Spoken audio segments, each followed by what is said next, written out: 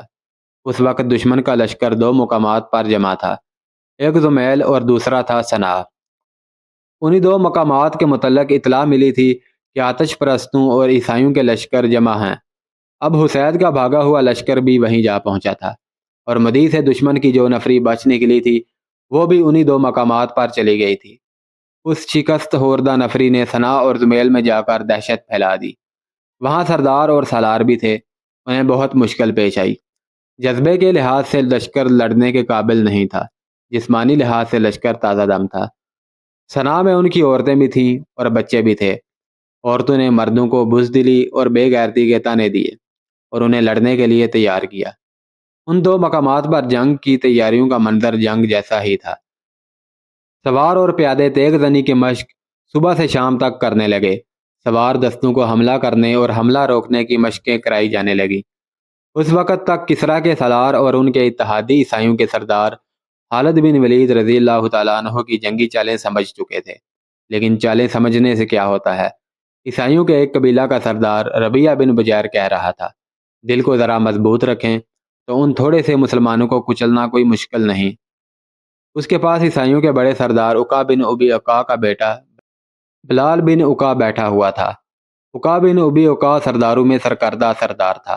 اس نے للکار کر کہا تھا کہ وہ خالد بن ولید کا سر کاٹ کر لائے گا، مگر عین التمر کے مارکے میں وہ پکڑا گیا۔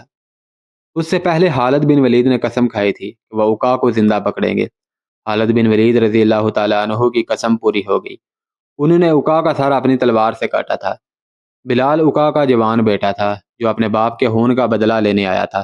ابن بجیر اس نے اپنے سردار ربیہ کی بات سن کر کہا، میں اپنے باپ کے سر کے بدلے خالد بن ولید کا سر لینے آیا ہوں۔ ایک نہیں، ہم پر ہزاروں سروں کا قرض چڑھ گیا ہے، ربیہ بن بجیر نے کہا۔ وہ کچھ دیر باتیں کرتے رہے، پھر بلال بن عقا چلا گیا۔ رات کا وقت تھا، رات سرد اور تاریک تھی، مہینہ نومبر کا تھا اور اسی شام رمضان کا چاند نظر آیا تھا۔ بلال باہر جا کر رک گیا، وہ اپنے لشکر کے خیموں سے کچھ دور تھا۔ اسے ایک طرف سے اپنی طرف کوئی آتا نظر آیا۔ نیا چاند کبھی کا ڈوب چکا تھا۔ تاریک رات میں چلتے پھرتے انسان متحرک سائے لگتے تھے۔ سایہ جو بلال کی طرف آ رہا تھا قریب آیا تو بلال نے دیکھا کہ وہ کوئی آدمی نہیں، عورت ہے۔ ابن عقا عورت نے کہا، میں صابحہ ہوں، صابحہ بنت ربیہ بن بجیر، ذرا رک سکتے ہو میری خاطر؟ او، ربیہ بن بجیر کی بیٹی؟ بلال بن عقا نے مسرور سے لہجے میں کہا، کیا میں ابھی ابھی تیرے گھر سے اٹھ کر نہیں آیا؟